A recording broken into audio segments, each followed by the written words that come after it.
آرزو کا مرکزی خیال پڑھیں گے۔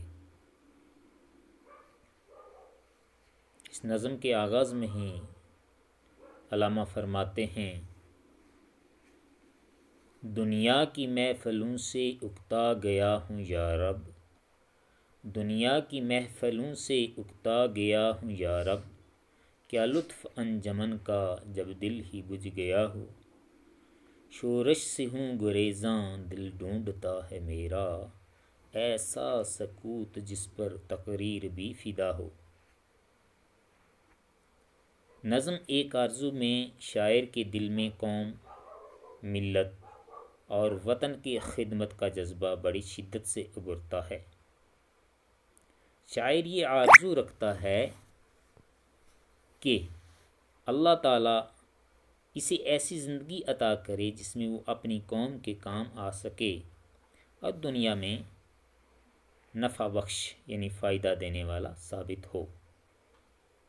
اقبال رحمۃ اللہ اپنی آرزو کا اظہار کرتے ہوئے کہتے ہیں کہ ان کی خواہش کسی ذاتی فائدے، دولت یا شہرت کے لیے نہیں، بلکہ وہ ایسی زندگی چاہتے ہیں جو عمل، خدمت اور ایمان کی روشنی سے لبریز ہو، یعنی پر ہو، بری ہوئی ہو۔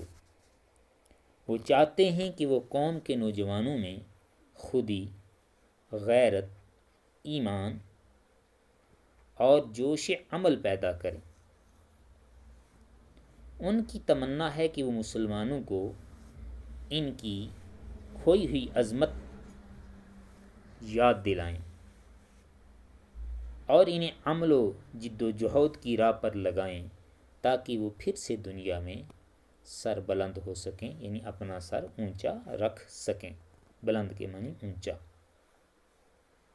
اقبال کی یہ آرزو دراصل ہر اس مسلمان کے دل کی آرزو ہے جو اپنی قوم کو ترقی یافتہ اور باوقار دیکھنا چاہتا ہے۔